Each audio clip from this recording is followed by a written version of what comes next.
이번에는 드디어 수직응력과 전단응력이 모두 다 문제에 있는 그런 문제 한번 모어서클로 그려보도록 하겠습니다. 지금 보시는 것처럼 시그마 x는 압축 방향이니까 마이너스 15, 시그마 y는 인정 방향이니까 10, 그리고 전단 능력은 플러스 방향이네요. 8 KSI 이렇게 문제의 좌표평면에 이제 값들이 주어져 있습니다.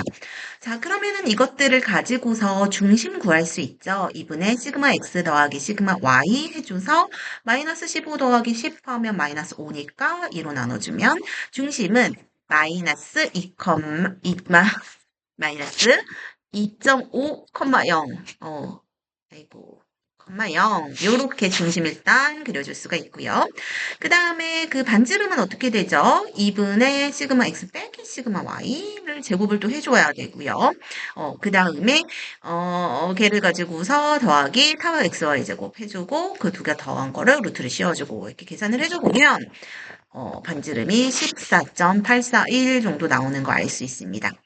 그래서 여기가 이제 원점인데 마이너스 2.5, 0 여기 원의 중심 이렇게 해주고요. 마이너스 2.5, 0이라고 하는 중심 그려주고 거기에 14.841 정도 반지름 더만큼 왼쪽으로 간 게 최소 주응력 되겠죠. 최소 주응력은 마이너스 17.34 정도가 되겠네요. 마이너스 17.34, 0. 여기가 이제 최소 주응력이 될 테고 그 다음에 최대 주응력은 어떻게 될까요? 최대 주응력은 마이너스 2.5에다가 플러스 반지름 한 거, 14.841 정도 한 거니까, 최대 주응력은 12.34.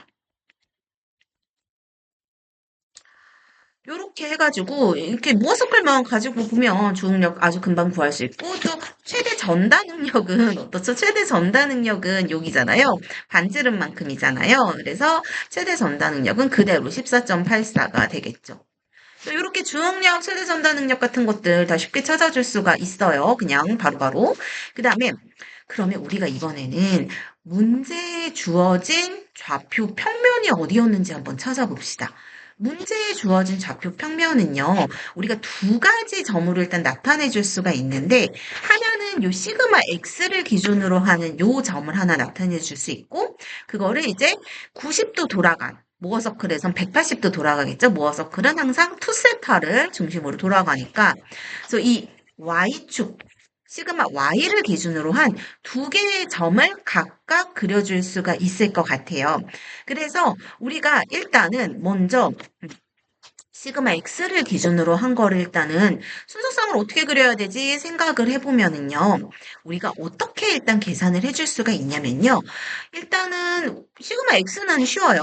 압축이니까 마이너스 15구나 이렇게 하면 되는데 타워 xy 이거를 도대체 마이너스 8로 해줘야 되나 플러스 8로 해줘야 되나 항상 이게 헷갈리시잖아요. 그래서 요거는 그냥 모어석글상에서 이렇게 되는구나 하고 외우시는 게 가장 편하실 수가 있는데 이 화살표의 방향을 봤어요. 화살표의 방향을 이렇게 봤는데 이 화살표가 이렇게 간다는 거는 이렇게 반시계 방향으로 돌아가고 있다는 거잖아요. 그래서 이 전다 능력 평면상에서 이게 반시계 방향으로 돌아가는 거가 우리가 항상 뭐 무슨 모멘트나 이런 거 할 땐 플러스였지만 이 모어 서클을 그릴 때만큼은 그 부호를 해줄 때만큼은 여기서는 반시계 방향 돌아가는 요거를 마이너스로 짝꿍을 지어줘야겠다. 그래서 얘는 마이너스 15, 마이너스 8에다가 여기가 지금 약간 여기 잘못 써져 있는데 마이너스 15, 마이너스 8에다가 요 시그마 x에 해당하는 것의 좌표를 그려줄 수가 있고요. 그 다음에 y에 해당하는 시그마 y에 해당하는 여기를 볼게요. 이거는 인정 방향으로 당겨주고 있으니까 시그마는 쉬워요. 플러스 10. 근데 어때요? 전단은 어떻게 하고 있죠? 전단은 여기서는 요렇게 가고 있어요. 요렇게 간다는 거는 시계 방향으로 돌려준다는 거죠. 시계 방향으로 돌려주는 전단 능력 값을 플러스로 표현을 해줍니다. 그래서 10, 플러스 8. 그래서 여기 10, 플러스 8에다가 요렇게 두 가지를 문제에 주어진 좌표 평면. 근데 우리가 일단 가장 중심이 되는 건 보통 시그마 x를 먼저 중심으로 삼기 때문에 요 지점을 문제에 이번에 잘 써볼 거야. 문제에 주어진 좌표 평면이다. 이야기를 해줄 수가 있겠습니다. 그래서 요 기준만 우리가 잘 해주면 여기서 주응력까지의 각도, 뭐 전단, 최대 전단까지의 각도, 최대 주응력까지의 각도 이런 거 모두 다 아주 쉽게 구할 수가 있어요. 이거 한번 색깔을 바꿔가지고 해볼게요. 예를 들어서 일단은 문제에 주어진 좌표 평면이 여기라는 거는 우리가 잘 찍어줬잖아요. 그러면 최소 주응력까지의 각도 어떻게 구하면 될까요? 우리가 지금 이거를 이제 직각삼각형을 좀 이렇게 크게 그려주면 문제에 주어진 이 좌표평면의 좌표를 우리가 알잖아요. 마이너스 15, 마이너스 8이라는 거를 알고 있고요. 그 다음에 여기가 그 이제 최소 주응력일 때 x 그 좌표가 주응력 값이 마이너스 17.34였잖아요. 여기가 마이너스 17.34,0이었다는 것을 알고 있습니다. 그러면 우리가 이 삼각형의 밑변의 길이도 구할 수가 있고, 물론 17.34에서 15를 빼서 2.34라고 하는 그거를 사용을 해도 상관이 없고요. 아니면 그냥 굳이 그럴 필요 없이 이 높이 자체가 마이너스 8인 게 있잖아요. 요걸 8이라고 생각을 해도 되고요. 뭐 둘 중에 뭘 써도 상관없습니다. 그리고 우리가 이 그 삼각형에 이제 요렇게 이렇게 계산을 했으니까 이것을 가지고서 우리가 뭐 요 각도를 구해줘도 되지만 사실은 우리가 이제 좀 더 이제 여기가 원의 중심이죠. 이제 구하고 싶은 거는 요 각도인 거잖아요. 요게 이제 투세타가 되는 건데 그래서 요게 2.34가 되고 요 길이는 그러면은 우리가 요 중심이 아까 2.5였잖아요. 그러니까 15에서 2.5를 빼니까 요 길이는 12.5가 되죠. 그렇게 해도 되고 여기가 이제 8이 되고 그 다음에 요 빗변의 길이는 몇입니까? 원의 반지름이니까 14.84에 어쨌든 우리가 어디를 구하든 이 직각삼각형들에 대해서 모든 이런 값들을 알고 있기 때문에 코사인으로 구하든 사인으로 구하든 탄젠트로 구하든 여러분들 원하시는 대로 하시면 됩니다. 예를 들어 코사인 투세타는 14.841분의 12.5 뭐 이렇게 구해도 되고요. 탄젠트 투세타는 12.5분의 8 뭐 이렇게 구해도 되고요.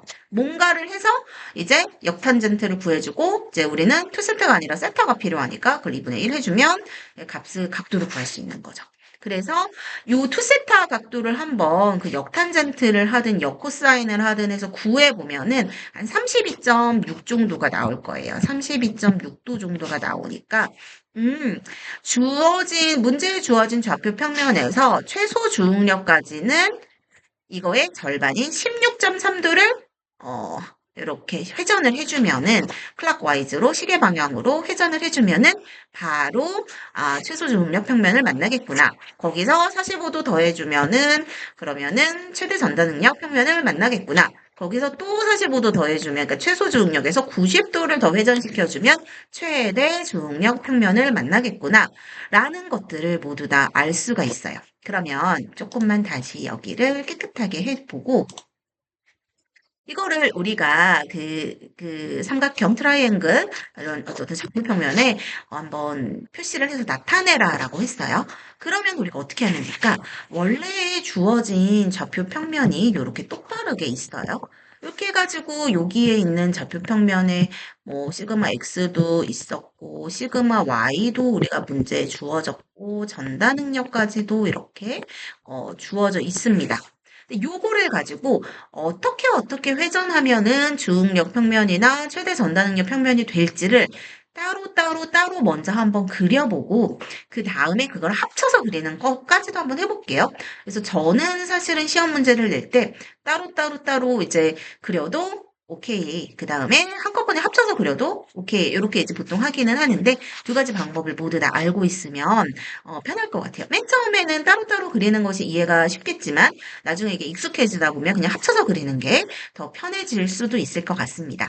첫 번째로 최소 주응력 평면을 구해보고 최소 주응력 평면은요, 우리가 16.31도를 이렇게 돌리면 바로 나왔었어요.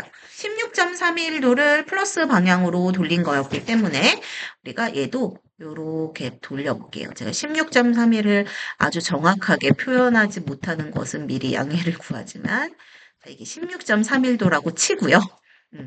그렇게 하면은 요 15라고 하는 마이너스 15라고 하는 것이 이제 마이너스 17.34까지도 커졌죠.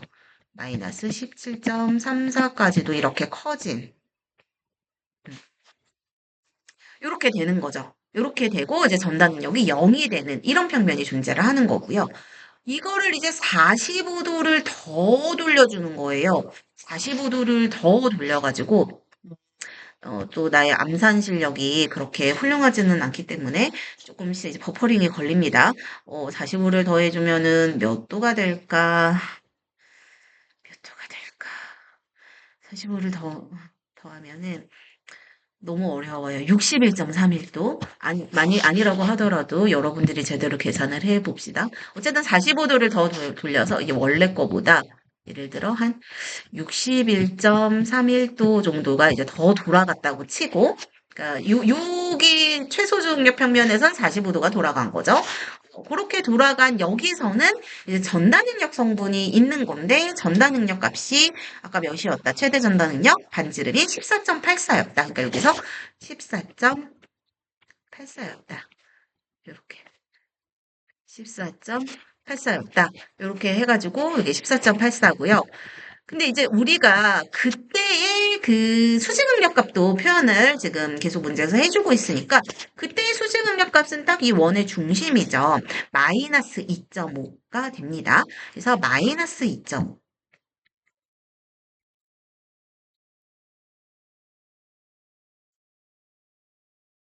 마이너스 2.5도 이렇게 같이 표현을 해줄 수가 있겠습니다. 마이너스 2.5도 같이 표현을 해줄 수가 있겠습니다. 그러고 나서 이거를 또 돌아가요. 그래서 90도를 더 돌렸다.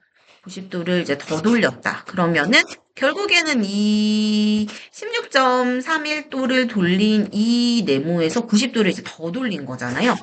그래서 원래는 여기에 있는 요게 시그마 x가 되는데 요 평면이 되겠죠. 여기에 이제 표현을 해주는 거고 그게 이제 최대 주응력이 된 거예요. 12.34. 그래서 12.34. 그래서 우리가 색깔을 다시 한번 조금 바꿔가지고요. 이거를 이제 이렇게 다 따로따로 표현을 해주셔도 괜찮고요. 아니면은 이걸 이제 합치는 거죠. 내가 색깔을 바꿨다고 생각했는데 바뀌지가 않았습니다. 색깔을 다시 한번 빨갛게 바꿔서 여기가 이제 최소 주응력이고 여기가 이제 최대 주응력이었잖아요. 그리고 요거에 이제 45도에 해당하는 전단이 있었을 텐데요. 이거를 모두 합쳐서 여기에 있는 마이너스 17.34를 여기다 그려주고요. 그 다음에 여기에 있는 12.34를 여기 합쳐서 그려주고요. 그 다음에 최대 전단에 나오는 요 평면을 한꺼번에 같이 합쳐서 그려주게 되면은 요거를 이제 합쳐서 트라이앵글로 그려줄 수가 있게 되는 거죠. 그렇습니다. 그래서 여기에서는 우리가 17.34에서 45도 돌아가는 것이 플러스 전단 능력이었기 때문에 이렇게 방향을 이제 그려주게 되고 만약 마이너스였다 그러면 화살표 방향 반대로 그려주시면 되겠습니다. 네, 수고하셨습니다.